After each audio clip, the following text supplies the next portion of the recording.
मीटिंगच्या सुरुवातीला बातमी देवेंद्र फडणवीस मुख्यमंत्री यांच्या विरोधात काँग्रेसने दिलेल्या उमेदवाराच्या संदर्भातली। नागपूरमधून मुख्यमंत्री देवेंद्र फडणवीस यांच्या विरोधात काँग्रेसने आशिष देशमुख यांना उमेदवारी दिलेली आहे। मुख्यमंत्र्यांसमोर आता आशिष देशमुख यांचं आव्हान असणार आहे। एक तगडा उमेदवार देण्याचा प्रयत्न काँग्रेसच्या वतीने करण्यात आला आहे। प्रशांत लीला रामदास आपले प्रतिनिधी आपल्या सोबत आहेत। प्रशांत, काँग्रेसचा हा प्रयत्न कितपत यशस्वी ठरू शकतो? मुख्यमंत्र्यांना ते किती बांधून ठेवू शकतात मतदारसंघात? महत्त्वाचं म्हणजे गेल्या 2014च्या विधानसभा निवडणुकीमध्ये काटोल या मतदारसंघातून देशमुख जे आहेत आशिष देशमुख हे विजयी झाले होते भारतीय जनता पक्षाच्या तिकिटावरती। त्यानंतर त्यांनी भारतीय जनता पक्षाचा कमळ सोडून त्यांनी काँग्रेससोबत हात मिळवला आणि त्यानंतर ते काँग्रेसमध्ये सामील झाले होते। त्यांचं कुटुंब देखील काँग्रेसचे आहे। या सगळ्या पार्श्वभूमीवर जर बघितलं तर त्यांना नागपूरच्या दक्षिण पश्चिम मतदारसंघामधून मुख्यमंत्री देवेंद्र फडणवीस यांच्या विरोधामध्ये आशिष देशमुख यांना उमेदवारी देण्यात आली आहे। ही तुल्यबळ लढाई मानल्या जात आहे, कारण की ज्या पद्धतीनं आशिष देशमुख यांची प्रतिमा आहे आणि आशिष देशमुख यांचं मोठं काम वैद्यकीय क्षेत्र असो किंवा मग तिथलं सामाजिक क्षेत्र होतं, या क्षेत्रामध्ये मोठं काम आशिष देशमुखांचं आहे नागपूर शहरामध्ये आणि एक मोठं हॉस्पिटल त्यांनी चालवतात। त्यामुळे त्याचा कुठं फायदा होतो का यासाठीच काँग्रेसने त्यांना उमेदवारी दिली अशी माहिती प्राप्त झालेली आहे। आणि सोबतच ज्या पद्धतीनं इतरही जे उमेदवार जाहीर करण्यात आलेले आहेत त्यामध्ये खास करून जर बघितलं तर कणकवलीमधून सुशील राणे यांना उमेदवारी देण्यात आली आहे। सिल्लोड आणि नंदुरबार या दोन विधानसभेचे स्थानिक जे उमेदवार ते बदलण्यात आले आहे। यामागे कारण सांगितलं जातं की स्थानिक विरोध यामागे महत्त्वाचं कारण आहे। आतापर्यंत जर बघितलं तर जवळपास 140 उमेदवार काँग्रेस पक्षाच्या वतीने जारी करण्यात आली आहे। ही जी यादी आहे या यादीनुसार ही चौथी यादी आहे असं म्हणावं लागेल। आणि ज्या पद्धतीने जर बघितलं अजूनही नाना पटोले यांना उमेदवारी द्यायची की नाही द्यायचं या संदर्भात अजूनही निर्णय झाला नाही, त्यामुळे त्यांचा समावेश यामध्ये नाही। आणि सोबतच जर आपण बघितलं सावली मतदारसंघातून परिणय फुके यांना तिकीट मिळाली होती भारतीय जनता पक्षाच्या विरुद्ध, त्याच्या विरुद्ध आता नाना पटोलेंना तिकीट द्यावी अशी कुठेतरी चर्चा आहे। त्यामुळे आता अजून नावं येतात का हे पाहणं अतिशय महत्त्वाचं ठरणार आहे। धन्यवाद प्रशांत, तुम्ही दिलेल्या सगळ्या सविस्तर माहितीबद्दल। अभिनेत्री दीपाली सय्यद थोड्याच वेळात शिवसेनेत पक्षप्रवेश करणार असल्याचं कळतंय। मातोश्रीवर शिवसेना पक्षप्रमुख उद्धव ठाकरे यांच्या उपस्थितीत त्या शिवबंधन बांधणार असल्याचंही कळतंय। दीपाली सय्यद मुंब्रा विधानसभा मतदारसंघातून शिवसेनेच्या उमेदवार असू शकतात असंही कळतंय।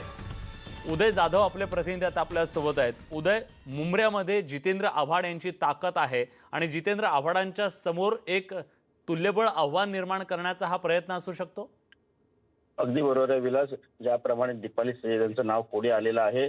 मुंब्रा हा विधानसभा जर आपण बघितलं तर एक मोठ्या प्रमाणात तिथे मुस्लिम बहुल मतदार जे आहेत ते मोठ्या संख्येने आहेत, त्यामुळे तिथे दीपाली सय्यद यांचं नाव पुढे करण्यात आलेलं आहे शिवसेनेकडनं। आणि थोड्याच वेळात त्यांचा मातोश्रीवरती शिवसेना पक्षप्रमुख उद्धव ठाकरे यांच्या उपस्थितीमध्ये शिवसेनेत पक्षप्रवेश होणार आहे आणि तिथेच त्यांना एबी फॉर्म देखील देण्यात येणार आहे। दीपाली सय्यद या उद्या दुपारच्या सुमारास मुंब्रा इथल्या निवडणूक कार्यालयामध्ये एबी फॉर्म आपला निवडणूक अर्ज जो आहे उमेदवारीचा तो दाखल करणार आहे। तर मुंब्रा विधानसभेमध्ये आपल्याला राष्ट्रवादी काँग्रेसचे जे विद्यमान आमदार आहेत जितेंद्र आव्हाड यांच्या विरुद्ध शिवसेनेचे उमेदवार दीपाली सय्यद असा सामना जो आहे तो पाहायला मिळणार आहे आणि हा सामना अतिशय चुरस होणार एवढं नक्की विलास। धन्यवाद उदय, तुम्ही दिलेल्या सगळ्या सविस्तर माहितीबद्दल। तिसरी यादी जाहीर झाली तरी भाजपात उमेदवारीवरून जोरदार काटाकाटी सुरूच आहे। मुक्ताईनगरमधून खडसेंचा पत्ता कापला जाऊन त्यांच्यासमोर आता मुलीला तिकीट देण्याचा पर्याय ठेवण्यात आल्याचं कळतंय। तर तिसऱ्या यादीत सुद्धा विनोद तावडेंचं नाव नाहीये, त्यामुळे ते देखील गॅसवर आहेत। त्यांच्यासमोर हायकमांडनं विधान परिषदेचा पर्याय ठेवल्याची माहिती मिळते। तिकडे गडकरी गटातील बावनकुळे यांचा पारंपरिक मतदारसंघ नाकारून त्यांच्यासमोर काटोलचा पर्याय ठेवण्यात आलाय असं कळतंय। या दिग्गजांचा पत्ता नेमका कोण कापतंय यावरून आता उलटसुलट चर्चा सुरू आहे। पक्षानं मला तिकीट नाकारल्याचं स्वतः एकनाथ खडसेंनीच जाहीर केलं, त्यामुळे आता खडसे नेमका काय निर्णय घेतात याकडे उभ्या महाराष्ट्राचं लक्ष लागलंय।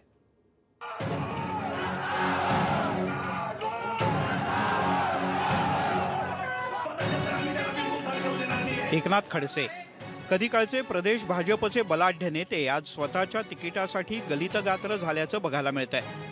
सलग दुसऱ्या यादीत सुद्धा खडसे यांना स्थान मिळालंच नाही।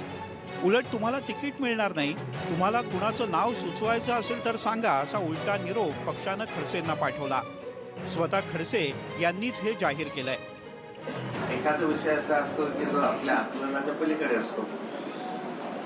पक्षाच्या दृष्टिकोनावर पक्षाने जो निर्णय घेतला, मी पक्षाला सांगितलं, पक्षाने मला सांगितलं पण तुम्हाला आम्ही तिकीट देणार नाही, तुमच्याऐवजी कुणाला द्यायचं ते तुम्ही सांगा. मी म्हटलं मी इथं काही सांगत नाही. माझ्या दृष्टीनं सारे कार्यकर्ते एकनाथ खडसे आहे.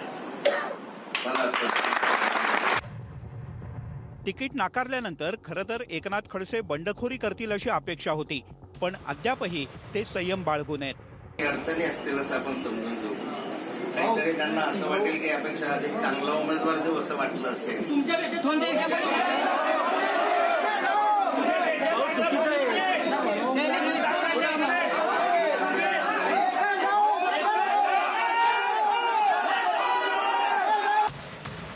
छगन भुजबळ यांनी तर खडसे यांना राष्ट्रवादीत येण्याचं खुलं आमंत्रणच देऊन टाकलं.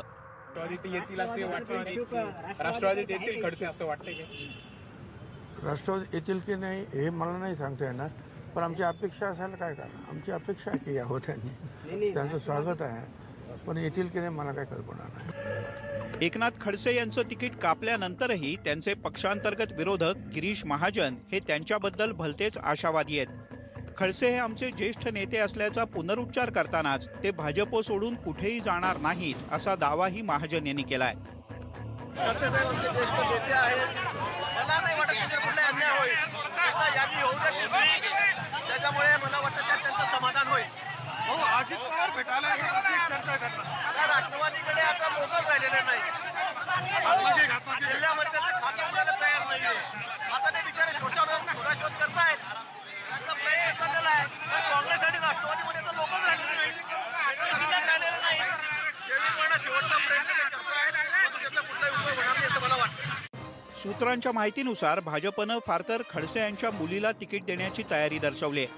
त्यामुळे हतबल असलेले खडसे स्वतःच्या मुलीसाठीचं तिकीट पदरात पाडून थंड बसणार की नव्या उमेदीनं भाजपच्या विरोधात बंड पुकारून सहानुभूतीच्या लाटेवर स्वार होणार हे येत्या काही तासात स्पष्ट होईलच. तसंही भाजप नेतृत्वानं खडसे यांच्यासमोर दुसरा पर्यायच ठेवलेला नाही.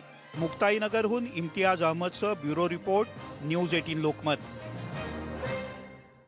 नाथा पुरे आता हा मेसेज तर भाजपनं दिलेला नाहीये.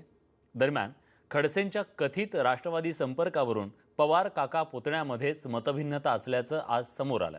खडसे यांचा वर्षभरापासून आमच्याशी सुसंवाद असल्याचा दावा शरद पवार यांनी केला, तर अजित पवारांनी खडसेंशी माझा कुठलाही संपर्क नसल्याचा खुलासा केलाय. स्वतः खडसेंनीही पवारांचा दावा खोडून काढलाय.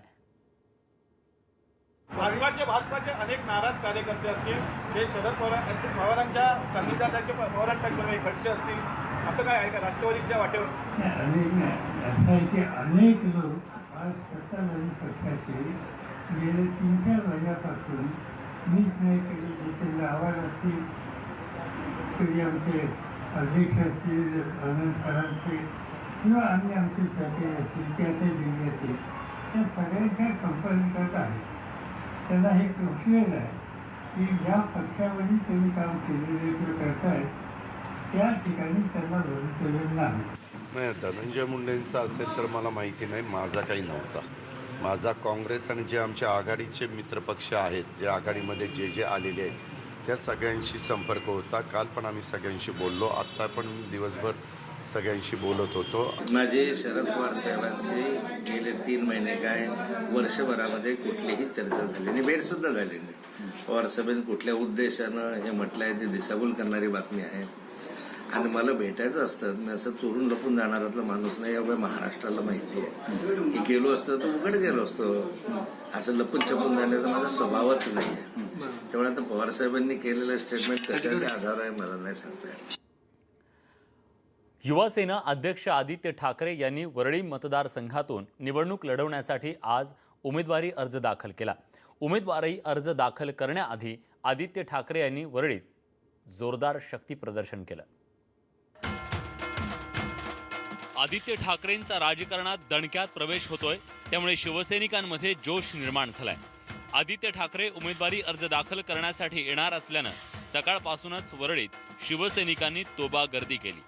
उघड्या जीपमधून आदित्य ठाकरे, त्यांच्या आई रश्मी ठाकरे आणि नेते मंडळी शुभेच्छांचा स्वीकार करत पुढे निघाले.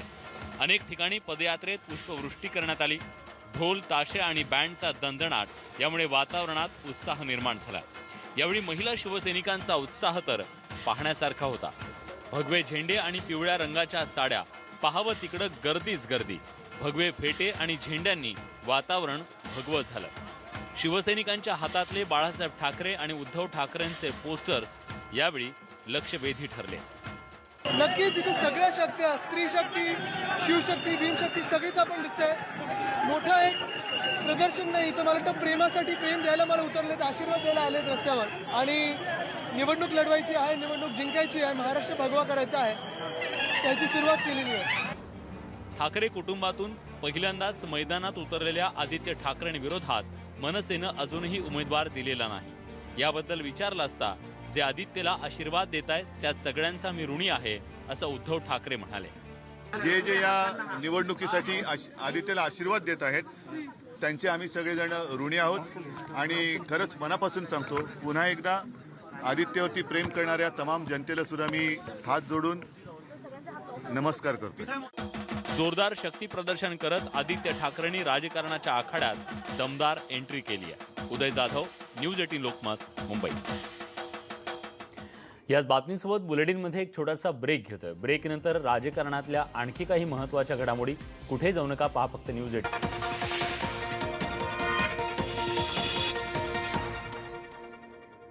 ब्रेकनंतर तुमचं पुन्हा एकदा स्वागत. तुम्ही पाहताय दिवसभराच्या बातम्या. पुण्यात भाजप प्रदेशाध्यक्ष चंद्रकांत पाटील यांनी भव्य शक्ती प्रदर्शन करत आपला उमेदवारी अर्ज दाखल केला. शिवसेनेचे चंद्रकांत मोकाटे यांचं बंड थंडावल्यानं तेही या रॅलीत सहभागी झाले. राष्ट्रवादी काँग्रेसचे माजी मंत्री हसन मुश्रीफ यांनी कागल विधानसभा मतदारसंघातून उमेदवारी अर्ज दाखल केला. यावेळी शहरातील शिवाजी चौकात मोठ्या संख्येनं कार्यकर्ते जमले. इंदापुरात नुकतेच भाजपवासी झालेल्या हर्षवर्धन पाटील यांनीही जोरदार शक्ती प्रदर्शन केलं. नगरमध्ये कर्जत जामखेड मतदारसंघातून रोहित पवारांनी आपला अर्ज भरला. सोलापुरात काँग्रेस नेत्या प्रणिती शिंदे यांनी आपला उमेदवारी अर्ज दाखल केला.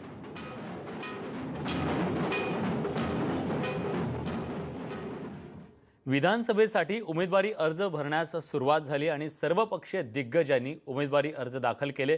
मात्र काही उमेदवारांनी आपली उमेदवारी जरा हटके, लोकांचं लक्ष वेधून घेण्यासाठी म्हणून कायम त्यांच्या स्मरणात राहील अशा पद्धतीनं जरा हटके अर्ज दाखल केला. कोल्हापुरात दक्षिणमधून ऋतुराज पाटील यांनी सायकल रॅली काढून उमेदवारी अर्ज दाखल केला. दुसरीकडे अमरावतीतील काँग्रेसच्या आमदार यशोमती ठाकूर यांनी बाईक रॅली काढली आणि आपला उमेदवारी अर्ज दाखल केला. तर गडचिरोलीत ब्रह्मपुरी मतदारसंघातून परोमिता गोस्वामी यांनी हटके उमेदवारी अर्ज दाखल केला. त्यांच्या रॅलीत आदिवासी नृत्य सादर करण्यात आलं आणि त्यानंतर आगळ्या वेगळ्या पद्धतीनं ही मिरवणूक काढण्यात आली आणि उमेदवारी अर्ज दाखल करण्यात आला.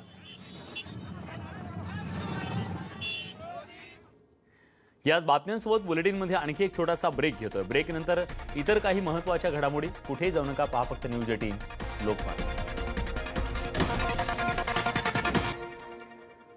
आयएनएक्स मीडिया प्रकरणी माजी केंद्रीय अर्थमंत्री पी चिदंबरम यांच्या न्यायालयीन कोठडीत पुन्हा एकदा वाढ करण्यात आली आहे. येत्या 17 ऑक्टोबरपर्यंत त्यांच्या न्यायालयीन कोठडीत वाढ करण्यात आली आहे. सीबीआय कोर्टानं हा निर्णय दिलाय. दरम्यान चिदंबरम यांनी जामिनासाठी सर्वोच्च न्यायालयात अर्ज दाखल केला. त्यांचा जामीन आज पुन्हा फेटाळण्यात आला.